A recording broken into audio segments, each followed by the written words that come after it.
날마다 새로운 설교하는 게 참 쉽지가 않은데, 날마다 새로운 찬양, 매주마다 새로운 찬양하는 게 절대 쉽지 않을 것 같습니다. 참 많은 보이지 않는 수고가 있고, 또 찬양하면서 기도하고 준비한 그 영적인 감동이 여러분들의 목소리를 통해서 우리 온 성도들에게 전달됨을 다시 한번 하나님께 감사를 드리지 않을 수가 없습니다.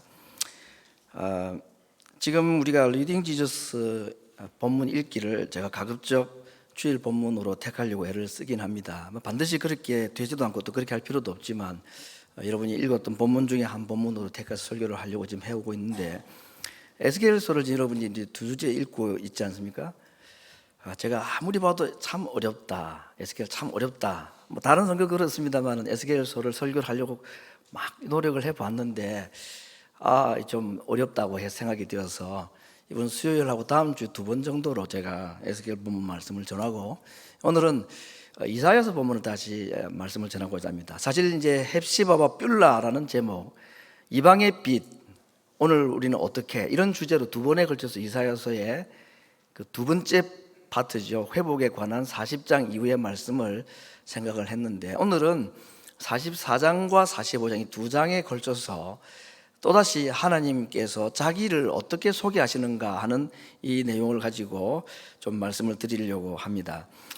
여러분, 이제 이 44장에 하나님께서 이스라엘을 부르는 이름들이 세 가지로 나와 있는데, 우리가 잘 아는 야곱, 발꿈치를 잡았다는 뜻을 가지고 있죠. 이스라엘, 천사와 씨름을 한 이후에 하나님께서 더 이상 사람과 상대하는 자가 아니라 하나님과 상대하라 하는 이름으로 하나님과 겨룬자라는 뜻의 이름을, 새 이름을 붙여주셨습니다.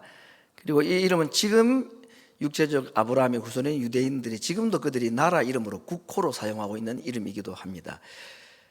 그런데 하나님께서 44장에서 이스라엘을 부르는 또 다른 호칭이 하나 있습니다. 여수룬이라는, 자주 호칭이 나오는 건 아닌데 가끔씩 여수룬이라는 이름으로 부를 때가 있었습니다. 그 뜻은 나의 의로운 자라는 뜻을 가지고 있습니다. 여러분, 이제 하나님께서 이스라엘의 이름들을 야곱이라고 부를 때가 종종 있죠. 그 주로 옛 이름을 부를 때는 그들의 죄를 지적하거나 이스라엘답지 못한 그들의 잘못을 지적하실 때에 야곱아, 지렁이 같은 너 야곱아, 이런 표현을 쓰긴 하셨는데, 지금 하나님께서는 야곱 그걸 넘어서서 이스라엘 그것도 모자라 가지고는 여수룬, 너는 나의 의로운 자다라는 호칭을 이 44장에서 하고 있다는 겁니다.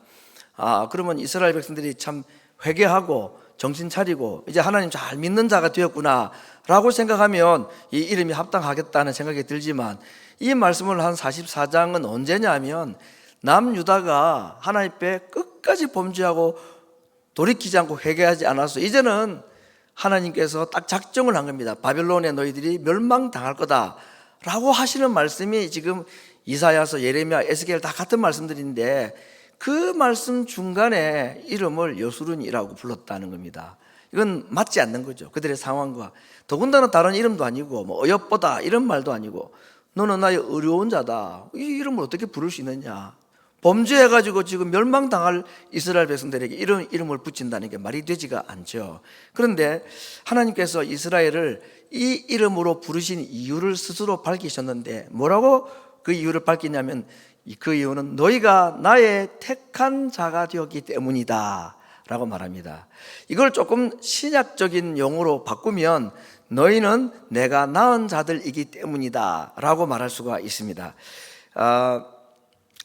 시편 2편 7편에 보면요, 너는 내 아들이라, 오늘날 내가 너를 낳았다. 그래서 하나님께서 이스라엘이라는 한 민족을 마치 아들이나 딸을 출산하는 어머니의 마음으로, 그런 관계로 설명을 한 것입니다. 제가 시골에서 자라가지고 시골 아줌마들의 이 거친 욕설을 많이 듣고 살았습니다. 자기 자식에게 하는 욕인데요, 서울 분들은 고상해서 이런 말 안 쓰는지 모르지만 거침없이 자기 자식들에게 말 안 듣고 공부 안 하고 딴짓하고 이렇게 하면요, 제일 레벨이 낮은 게 뭐냐면 이 빌어먹을 자식아, 이런 얘기를 해요. 저는 처음에 그게 무슨 말인지 몰랐는데 가만히 문학적으로 문법적으로 따져보니까 자기 자식이 앞으로 빌어먹을 아이다, 빌어먹는 게 마치 거지처럼 산다 얘기 아닙니까? 근데 이건 조금 순화된 것이고, 제가 여기서는 차마 표현을 못합니다. 그 주어를 제가 말을 못해요. 이 뭐가 만발이나 빠질 뭐 이런 표현도 쓰고 했습니다. 웃음이 없는 분들은 이 말 처음 들어보시는 분 같고 들어보신 분들은 웃어지는 것 같고, 사람이 여러분 이 혀가 만발이 나면 어떻게 됩니까? 여러분 큰일 나잖아요. 근데 부모들이 자식이 정말 그렇게 빌어먹고 그렇게 저주를 받으라고 한 얘기는 아니잖아요. 너 내 말 안 들으면 앞으로 이렇게 된다는 경고성 의미도 있고 한데, 그래도 말은 그렇게 하는 건 아닌 것 같아요. 하나님께서 자기 백성들에게 이스라엘이라는 이름도 이제는 맞지 않다, 너희는 옛날 야곱의 이름이 맞다라고 그 옛날 이름을 붙여도 시원찮을 판에 여술은 너는 내 의로운 자다라고 말하시는 이유를 자기가 낳은 자식이기 때문이다 라고 그 이유를 말하고 있는 겁니다. 이 이야기를 통해서 우리가 너무나 잘 아는 이 하나님의 성품 하나를 아침에 문장 꼭 기억을 해야 되겠습니다. 제가 문답지에도 그렇게 빈칸을 만들어서 답을 쓰도록 했는데요, 남자가 남자인 이유는요, 남자로 태어났기 때문입니다. 그 아이가 남자다운 성격이 있고 남자다운 아주 기백이 있고, 그래서 쟤 남자구나 그렇게 하지 않습니다. 아무리 말도 없고 내성적이고 곱상하고 그렇게 해도 남자로 태어났으니까 남자라고 부르는 겁니다. 그렇죠? 성경에서 이스라엘을 하나님께서는 오늘날 내가 너를 낳았다라고 표현해왔죠. 너를 택했다는 표현도 있고 내가 너를 낳았다는 표현도 있고, 신약 성경에서는 우리를 예수님 안에서 우리를 새롭게 지었다 또는 새롭게 낳았다, 그래서 우리들이 구원받는 것을 중생했다라고 표현합니다. 중생했다는 말은 거듭났다, 두 번 태어났다 그런 뜻 아닙니까? 그래서 성경에서 우리의 신분을 말하는 것을 여러 가지로 표현했는데, 그 중에 참 우리에게 고마운 표현 중에 하나는 우리가 나음을 받은 자다. 남자로 태어나고 싶어 태어난 사람 아무도 없고 한국 사람으로 태어나고 싶어서 태어난 사람 아무도 없습니다. 다른 건 모르겠지만요, 출생은 나나 출산하는 부모에게 그 권한이 있지 않습니다. 내가 남자고 싶어서, 내가 한국 사람이고 싶어서 태어나는 게 아닙니다. 출생은 태어나는 대로 그 사람이 남자이고 그 사람이 한국 사람이고 이렇게 되는 겁니다. 그렇죠? 그가 무슨 자격이 있고 이런 거 아닙니다. 하나님께서 우리를 하나님의 자녀로 태어나게 했다 하는 말은 우리가 그것을 결정하지 않았다는 겁니다. 중생한 것, 구원받은 것, 내가 하나님의 자녀가 된 것은 그 결정권이 내게 있는 것이 아니고 내 육신의 부모에게 있는 것도 아닙니다. 이건 오늘날 내가 너를 낳았다고 말씀하는 하나님에 의해서 전적으로 우리에게 구원이라는, 중생이라는 출생이 주어진 것입니다. 이스라엘 백성들을 여수룬이라고 감히 부를 수 있는 이유는 바로 이 이유 때문이라고 말하는 겁니다. 내가 너를 낳았기 때문이다 라는 겁니다. 그러므로 너는 남자고, 그러므로 너는 이스라엘이고, 그러므로 너는 여수룬이다 라고 말하는 것입니다. 오늘 아침에 하나님께서 이스라엘을 부르시는 호칭, 도무지 어울리지 아니하는 이름을 붙여주시는 그 하나님의 의지, 의도를 오늘 우리를 향한 하나님의 사랑이라는 것을 꼭 한번 기억을 하는 것이 필요하겠습니다. 자격이 있는 자가 아님에도 불구하고 오늘 하나님께서 우리를 뭐라고 부르시느냐, 우리의 이름도 있고 세상 사람들이 나를 부르는 호칭들이 다양할지 모르지만 오늘 하나님 아버지께서 나를 부르시는 이름, 나를 부르시는 호칭이 여수룬이다. 너는 나의 의로운 자다. 왜 의로운 자라고 말하느냐? 의로운 자로 거듭났기 때문이라는 것입니다. 의로운 자로 거듭났고 태어났기 때문입니다. 어떻게 우리가 의로운 자로 태어났습니까? 부모가 우리를 출산하기 위해서는 피 흘림이라는 게 있잖아요. 하나님께서 우리를 새롭게 거듭나고 태어나게 하기 위해서도 피 흘림이 필요했습니다. 아들 예수님의 피를 흘리고 우리를 자신의 자녀로, 자신의 의로운 자로 불러주시고 우리를 그렇게 세워주셨다는 겁니다. 나도 그 이름 부르기가 부끄럽고 참 맞지 않는 이름처럼 보이지만 수고하신 우리 하나님께서 아들 예수님의 그 영혼의 수고를 보고 우리를 보고 기뻐할 것이라, 이사야 53장에 이렇게 말했죠. 그 씨를 보고 기뻐할 것이고 그 영혼의 수고한 걸 보고 기뻐할 거라고 했는데, 그래서 우리를 보고 기쁨으로 우리를 여수룬이다, 너는 나의 의로운 자다 라고 이름을 붙일 것이다 라고 말하고 있습니다. 44장 21절 이하에 하나님께서 이런 말씀을 하십니다. 내가 너를 지었다. 그래서 내가 너를 절대로 잊어버리지 않는다. 우리가 이사야에서 나오는 유명한 말씀 중에 하나가 하나님께서 이스라엘을 잊어버리지 않는다, 버리지 않는다는 말씀할 때에 어머니와 아이의 관계, 유모와 아이의 관계로 말씀한 적이 있었습니다. 젖먹이 아기를 잊어버리거나 잃어버리는 부모가 있느냐, 그런 어미가 있느냐? 아무도 없다 그랬습니다. 근데 혹시라도 어미가 자기 낳은 아들, 아이, 젖먹이 아이를 혹시 잊어버리거나 잃어버리거나 내다버리거나 하는 일이 절대로 없음에도 불구하고 혹시 그런 일이 있다 손 치자는 것입니다. 근데 나는 너희를 버리지 않는다 라고까지 하신 하나님 아닙니까? 그러니 오늘 부모인 입장이 되어보는 우리들이 우리 자식 절대로 버리지 않습니다. 아무리 험한 말을 해도 그게 진짜 그때 이루어지기를 바라는 부모 없죠.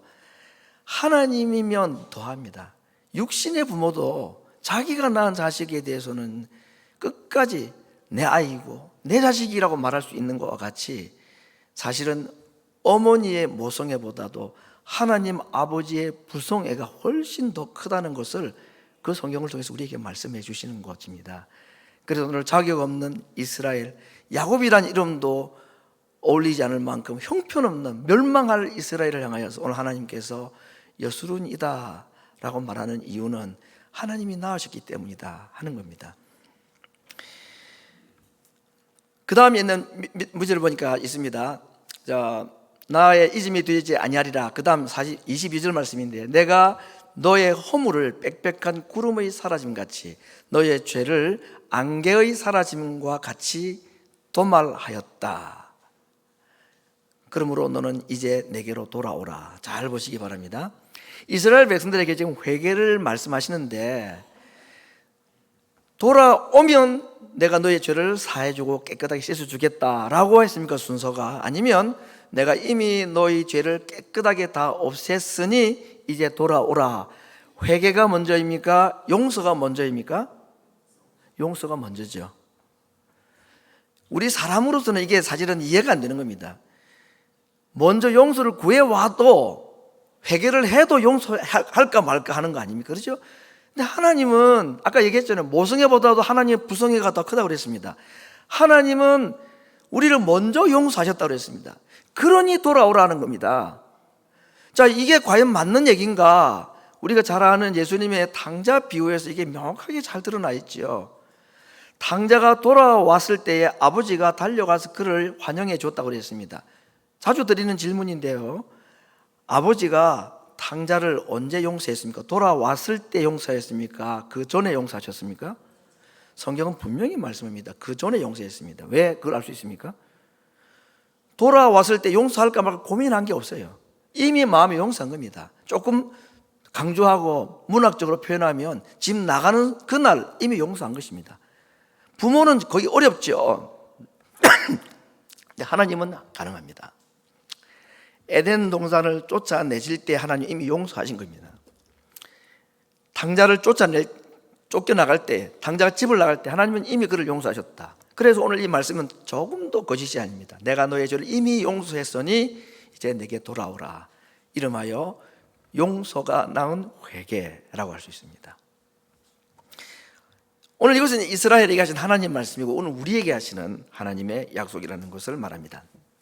오늘 제가 하나님의 두 가지를 말씀드리고, 하나는 이름 지으시는 하나님입니다. 오늘 이름 세 가지 나왔죠. 이스라엘을 부르는 호칭이 야곱, 이스라엘, 여수룬 그랬습니다. 근데 또 하나 이름이 더 있습니다. 이름은 고레스라는 이름인데, 이 고레스라는 사람은 페르시아 제국, 오늘 말하는 페르시아 제국의 초대 왕입니다. 근데 이 사람이 결국 바벨론이라는 강대한 나라를 무너뜨리고 새로운 정권을 잡은 초대 왕인데, 이 사람이 모든 유대인들은 예루살렘으로 올라가라 하는 고레스 칙령이라는 것을 선포한 사람입니다. 굉장히 유명한 사람이죠. 근데 거기에 대해서 오늘 하나님께서 적어도 이 사람이 태어나기 100년인 그 더 전에, 100년도 더 된 그 이전에 그의 이름을 말씀했습니다. 고레스에 대하여 내가 말한다 라고. 그는 나의 목자고 나의 기쁨을 성취할 사람이고 예루살렘의 성전을 다시 재건하게 될 사람이다. 그의 이름과 그가 할 일과 그의 직함, 칭호까지 하나님께서 미리 정해두었다라고 말하고 있습니다. 하나님께서 이스라엘의 이름만 지으신 게 아니라 이스라엘을 다시 예루살렘으로 돌아가게 하는데, 그들을 다시 영접하게 하는데 쓸 세상의 왕의 이름까지도 미리 정해 놓으시고, 때가 되어 그가 태어나서 한 나라의 왕이 되고, 당시에서는 도무지 무너질 것 같지 않았던 이 큰 성 바벨론을 무너뜨리고 새로운 왕국을 건설하고 하나님의 명령을 받아서 이 이스라엘의 회복을 시작하는 이야기가 기록이 되어 있습니다. 그래서 에스라서 1장 2절에 보면 고레스가 이런 말을 합니다.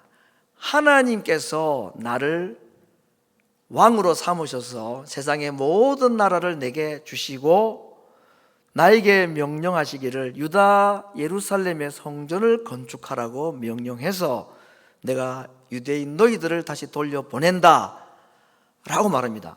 이 말만 들어보면 고레스가 정말 구원받을 만한 믿음이 있지 않나 착각이 들 만큼이나 자기가 왕이 된 게 하나님이 하신 거라고 얘기해요. 그리고 자기를 왕으로 세운 이유가 자기 나라도 아닌데 자기 나라에 지금 식민지로 있는 이 유대인들이 올라가서 성전을 재건하라고 나를 왕으로 세웠다, 이런 표현을 합니다.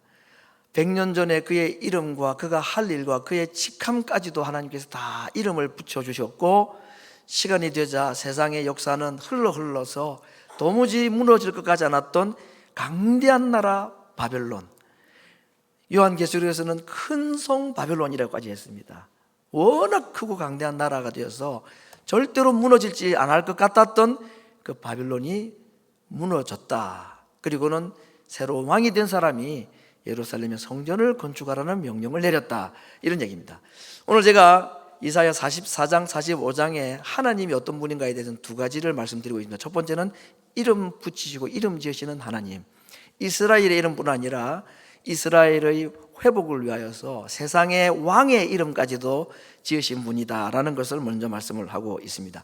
두 번째 하나님의 이름은 토기장이라는 이름입니다.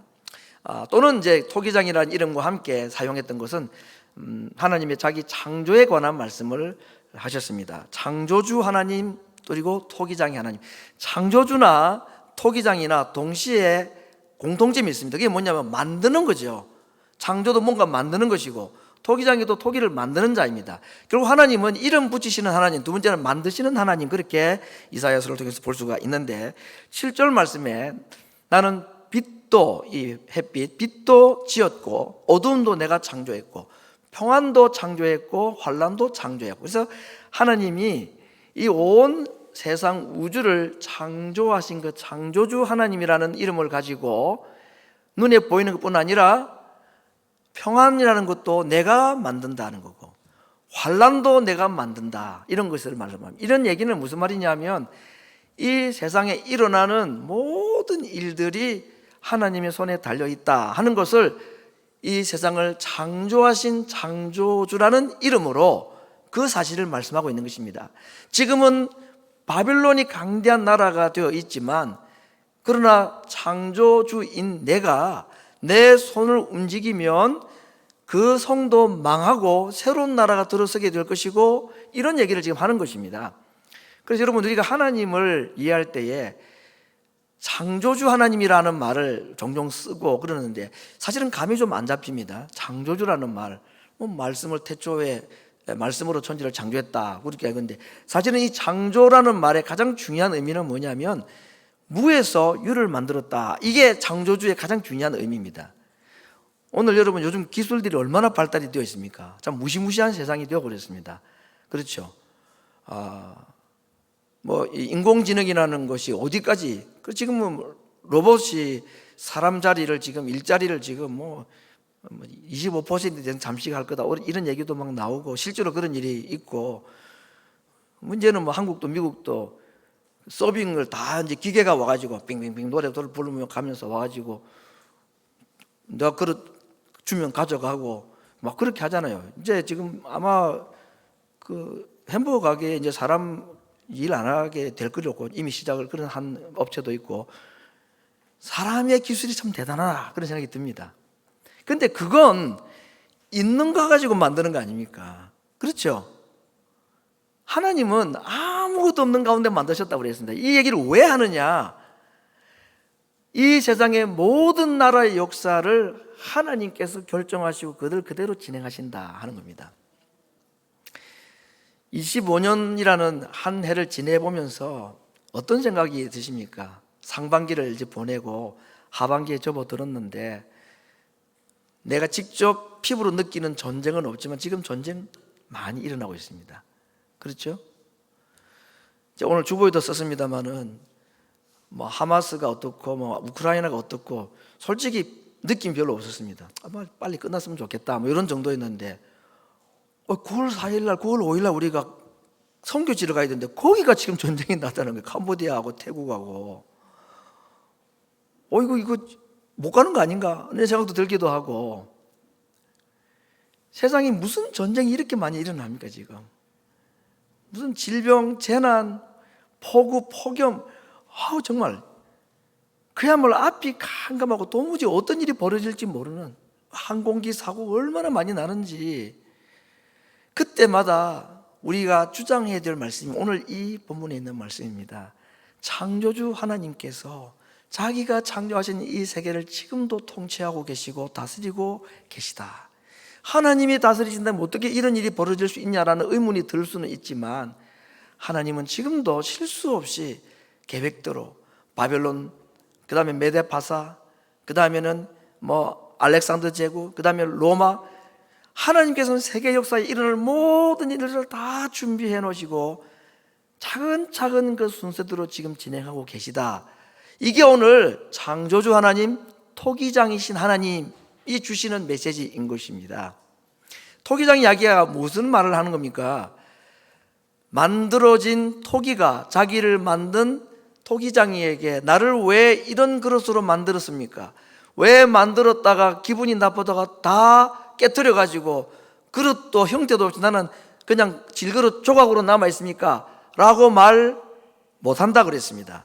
왜 말 못할까요? 입이 없으니까. 근데 혹시 입이 있다 할지라도 말해도 소용없다 그 말이거든요. 왜? 토기장이가 마음대로 짓는데, 토기장이가 이 지능을 가지고 무슨 그릇을 만들든 그게 무슨 토기에게 상관이 있나 그 말이 아닙니까?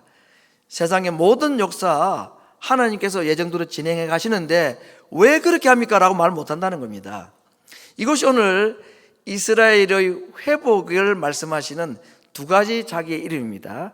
세상의 사람을 비롯 자기 백성들의 이름을 지으시고 자기를 스스로 토기장이라고 이름하시는 그 하나님, 하나님이 지금도 이 세상을 그렇게 진행하고 운행하고 계시다. 여기까지가 오늘 첫 번째 메시지입니다. 근데 오늘 우리가 보게 될 말씀은요 15절에 있는 말씀인데, 오늘 이사야가 하나님에 대한 고백을 뭐라고 말하느냐 하면, 하나님은 이렇게 눈에 보이려고 일하시는 분인데 스스로 숨기시는 하나님이다 라고 말하고 있습니다.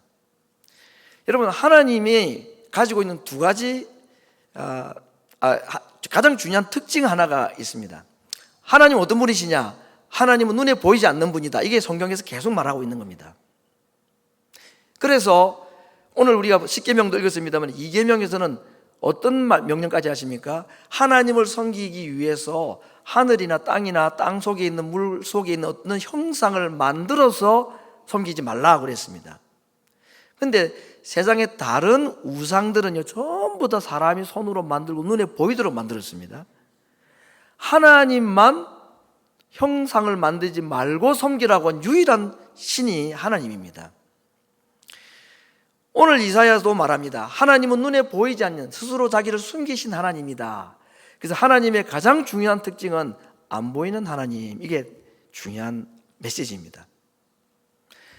눈에 보이지 않던 하나님이 잠시 동안에 눈에 보이는 분으로 오셨습니다.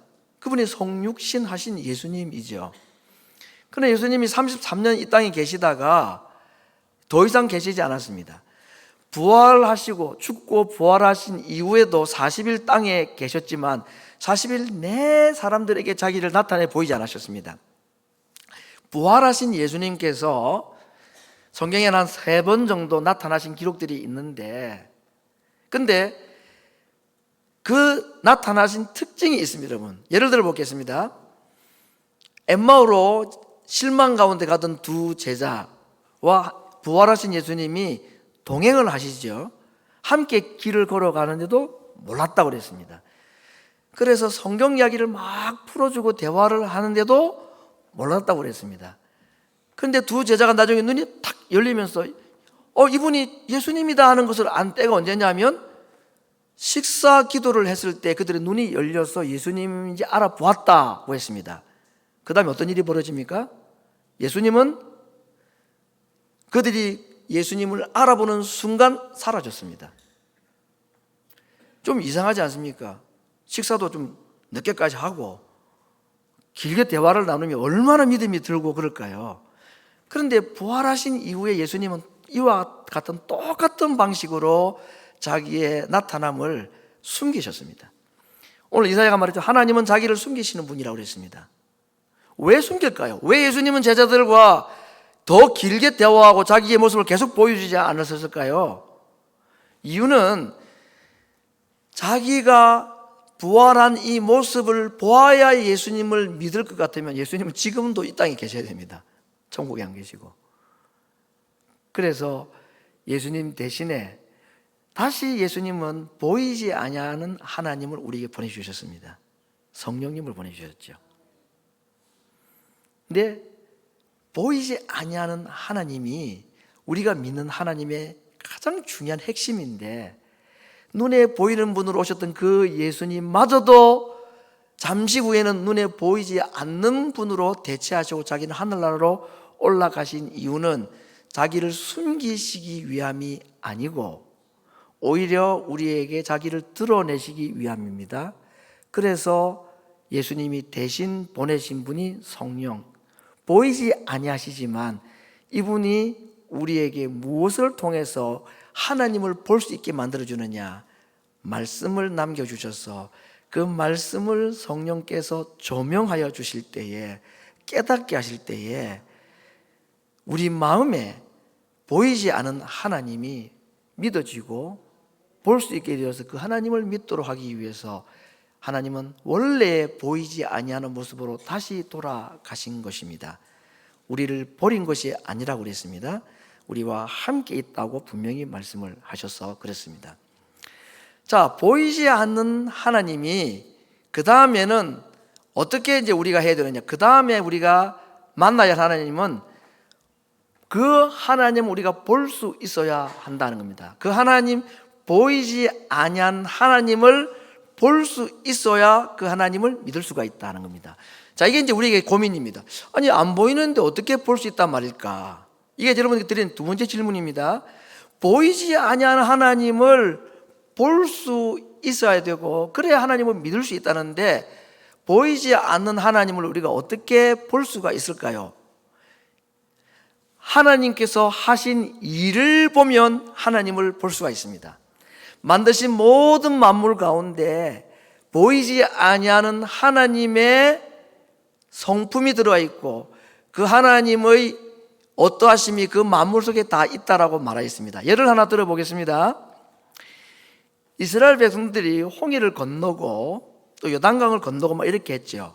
특별히 홍해를 건너고 40년 광야 생활을 하고 이제 여호수아와 모세와 함께 가나안 땅에 이제 들어가는데, 가나안 땅은 크게 두 구분으로 되어 있잖아요.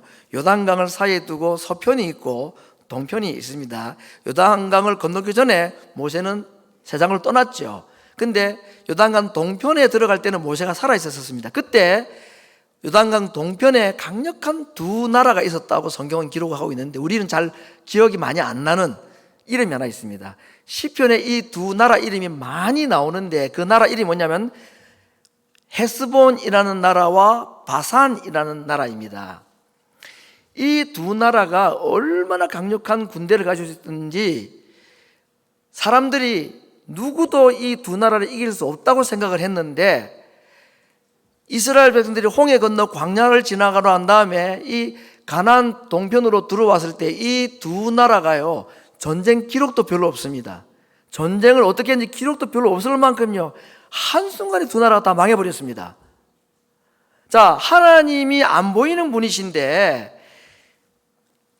이 이야기를 들었던 여리고 성 사람들이 어떻게 반응했는가? 출애굽기 6장 1절에 보니까 홍해 건너 40년 광야 생활을 마치고 왔던 아무것도 무기 하나 없는 이 이스라엘 백성이 자기들 동편에 있는 이 헤스본이라는 나라와 바산이라는 이 강력한 두 나라를 소리 없이 다 점령을 해버렸다는 소식을 들었던 여리고성 사람들이 두려워서 성 밖으로 나오는 사람이 아무도 없었다라고 기록했습니다.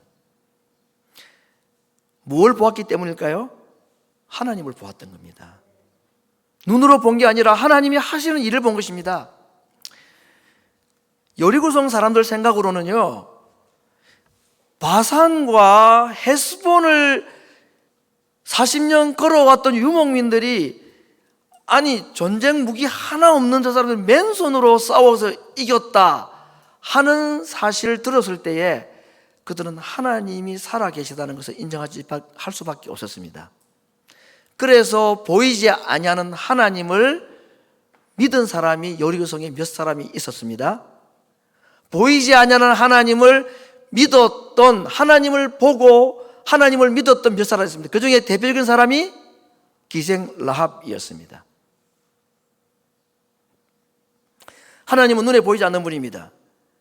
그러나 그 하나님을 봐야 되고, 하나님은 눈에 보이지 아니하지만 그 하나님을 내가 믿을 때에 그것이 우리의 하나님이 되고 그것이 우리의 신앙이 된다는 겁니다. 하나님은 자기를 보여주시면서 믿을 수 있느냐라고 우리에게 자기를 절대로 보이지 않습니다. 예수님마저도 이스라엘 백성들, 자기 백성들과 함께 있지 않았습니다. 다 떠나버립니다. 대신에 보이지 않는 하나님을 말씀과 성령의 감동하심이라는 이 두 가지를 통해서 볼 수 있게 만드시고 믿게 해 주시겠다라고 말씀하신 것입니다. 눈으로 본 자보다도 보지 않는 자가 더 복이 있다고 말한 이유가 바로 그렇습니다. 우리는 주님을 지금도 여전히 볼 수 없지만 우리는 보는 것 이상으로 우리 하나님을 믿을 수 있습니다. 왜? 그분이 하신 일을 보면 하나님이 보이는 겁니다. 성도 여러분, 여러분의 인생 가운데 지금까지 살아오시면서 그때 그 일은 하나님이 아니면 절대로 일어날 수 없었던 일이라고 말할 수 있는 사건이 있습니까? 저는 있습니다. 갖다 붙이기 나름이겠지라고 말할지 모르지만 저는 이건 사람이 했다고 도무지 믿을 수 없는, 이건 하나님이 하셨다는 일, 저에게 있습니다. 저는 하나님 본 적이 한 번도 없습니다. 그러나 제게 하신 일을 저는 보고 저는 하나님이 계시다는 것을 믿습니다. 그리고 그분이 만들어 놓으신 말씀의 법칙, 그것이 보이지는 않지만 그것이 길이라고 믿습니다. 그리고 그 길을 저는 절대로 떠나지 않을 것입니다. 이것이 하나님께서 오늘 이름을 지으시는 하나님, 창조주 하나님이심에도 불구하고 자신은 철저하게 숨기고 보이지 아니하시는 하나님으로 계신 이유였고, 그 하나님을 보고 하나님을 믿을 수 있는 사람들을 자기 백성으로 삼으시겠다라고 말씀하고 있습니다. 사랑하는 성도 여러분, 우리의 인생에 하나님의 살아계심을 하나님께서 성경에서 우리의 인생살이에서 여러 번 가르치고 증거하신 것, 우리 그거 잊어버리지 말아야 합니다. 그리고 그 하나님을 오늘도 우리가 당신은 살아계십니다, 저는 볼 수 없어도 저는 당신을 믿을 수가 있습니다. 제게 행하신 그 일을 보고 저는 하나님을 봅니다. 그리고 저는 그 하나님을 믿고 따를 것입니다 라고 믿고 따라가는 우리들을 보는 이방 사람들이, 하나님 알지 못하는 사람들이 보이지 않는 하나님을 본다고 말하고 보이지 않는 하나님을 믿는다고 말하고 그 길을 따라가는 우리들을 보고 그들도 하나님을 보게 되는 것입니다. 우리는 그들에게 하나님을 절대로 보여줄 수는 없습니다. 그러나 하나님의 하신 일을 그들에게는 보여줄 수가 있습니다. 그게 기도 응답이라면 기도 응답이라는 것이고 병고침이라면 병고침이라는 기적일 수도 있습니다. 어떻게 하면 세상 사람들이, 하나님을 알지 못하는 사람들이 나를 통해서 하나님을 볼 수 있을까요? 내가 세상적으로 성공하면 그들이 우리가 믿는 하나님 믿을 것 같습니까? 부러워는 할지 몰라도 그거 별로 안 그렇습니다. 근데 오히려 정말 절망 가운데서 사람 같으면 다 무너지고 낭망하고 포기할 수밖에 없는 환경 가운데 있는 자들인데 어떻게 저 사람은 뭘 믿고 저렇게 소망을 가지고 기대하고 기쁨으로 저렇게 살아갈 수 있는가? 그것이 그들에게 이상하게 보일 것입니다. 그것이 우리가 믿는 하나님을 그들에게 보여줄 수 있는 방법일 것입니다. 하나님을 세상 사람에게 보여줄 수 있는 가장 강력한 도구, 이건 이사야 설교제 할 때 이방의 빛, 오늘 우리가 어떻게 할 때 이거 말씀드렸습니다. 어떻게 세상 사람들에게 보이지 않는 하나님 보일 수 있을까요? 하나님을 본 사람이 없으되 우리가 서로 사랑하면 하나님 우리 가운데 계신 것을 세상 사람들이 보게 된다라고 말했습니다. 기적보다도 강력한 하나님 보여주는 도구는 사랑입니다. 도무지 사랑할 수 없는 사람, 용서할 수 없는 사람, 그 사람을 내가 품어줄 줄 알고 용서하고 사랑해 주는 것을 볼 때에 세상 사람들이 의아해 할 때 우리는 조용히 손가락을 위로 가리키고 내가 믿는 하나님 때문이라고 말할 수 있는 것입니다. 가장 심플한 거 하나, 오늘 일부 예배 때도 말씀드렸는데 지난주에 경험했던 제 이야기와 한 20몇 년 전에 경험했던 거의 비슷한 사건 두 가지를 제가 소개하고 이것도 어쩌면 보이지 않는 하나님을 세상 사람들에게 보여줄 수 있는 것이겠다 싶은 이야기 하나 하고 마치겠습니다. 아시에 지난주에 갈 일이 있어서 제가 가서 집사람하고 물건을 이제 샀습니다. 그리고는 계산대 계산을 했는데 나오려고 하나 보는데 이 카트에 하나 남아있는 조그만 물건이 있는데 아무리 봐도 이건 계산이 안 된 것 같아요. 그래서 제가 아주머니 이거 계산이 됐는지 확인해 봐 주세요 했더니 계산이 안 됐다는 거예요. 그래서 제가 그렇죠, 계산 안 된 것 같다고 그렇게 하고 이제 계산을 뭐 몇십 불짜리도 아닙니다. 10불이나 했나 모르겠습니다만은 그렇게 하고 왔습니다. 근데 그분이 혼잣말처럼 하는 말이 제 귀에 들렸습니다. 그냥 가지 뭘 또 이런 걸 이래요. 자기 주인은 아니라고 그런 것 같아요. 이게 무슨 말이냐면 보통은 안 그런다 그 말인 것 같아요. 20년 전에 미국 그로스를 제가 한번 간 적이 있었습니다. 20년은 됐겠네요. 저희 집에 옆에 있던 그로스에서 역시 똑같은 이제 물건을 사고 이렇게 나오는데 아무리 봐도 이게 계산이 안 된 거, 집에 딱 가서 보니까 계산이 안 된 것 같아요. 계산을 쫙 해보니까 이건 체크가 안 됐어요. 그래서 영수증 들고 물건 들고 가가지고 제가 이거 계산 안 됐다고 다시 물건 내가 페이하고 왔다. 그나 5불이나 했나 모르겠습니다. 그랬더니 이 미국 직원이 아주 신기한 듯이 고맙다고 그래요. 고맙다고. 그래서 아니 어떻게 이걸 집에 가져가가지고 가져오냐고. 그래서 제가 딱 한마디 했습니다. 예수 믿으세요. 이렇게 말하면 좀 그렇잖아요. 본때가 안 나서 제가 God is good 그러고 왔습니다. 저는 자그만 거지만요, 사랑도 기적과 같은 이런 것들도 하나님 보여주는 방법이지만 우리의 삶 가운데서 그냥 하나님의 백성으로서 정직하게 살아가고자 하는 그것, 다른 사람이면 별로 신경 안 쓰는 것 같아 보여도 하나님 자녀이기 때문에 그냥 좀 더 정직하게 살아보겠다고 하는 것, 이것이도 보이지 않는 하나님을 세상에 보여주는 아주 작은 것이지만 어쩌면 효과적인 방법이 아닌가 그런 생각도 이 말씀을 준비하면서 해보았습니다. 얼마나 감사한지 모르겠습니다. 꼭꼭 숨어라. 보이지 않는 하나님을 우리는 본다고 지금 하고 믿는 자로 부르주신 게 얼마나 감사한지. 보이지 않는 하나님을 보고 믿는다고 하는 우리들을 바라보고 하나님 얼마나 기뻐하실까요? 그런데 더 기뻐하실 때는 그러한 우리들을 보고 세상 사람들이 당신이 믿는 하나님, 나도 보지 못하지만 당신이 행하는 일을 보고 당신이 행하신 그 하나님의 일을 보면 나 하나님 볼 수 있을 것 같아 하고 우리를 통해서 그들도 하나님 앞에 나올 수 있는 것, 이게 하나님께서 천사를 통해서 하지 않고 우리를 통해서 세상을 하나님 나라로 만들고 하나님 백성으로 구원하시겠다는 하나님의 기쁘신 뜻이라는 것을 말씀해 주고 있습니다. 한 주간 살아가시면서 보이지 않는 하나님을 마치 본 것과 같이, 그리고 세상 사람들이 나를 통해서 그들도 보이지 않는 하나님 보고 하나님 자녀 되는 이 일에 쓰임받는 우리의 한 날, 한 생애가 되기를 기도하는 마음으로 한 주간을 살아가고 승리하는 주의 백성들 되기를 간절히 바랍니다.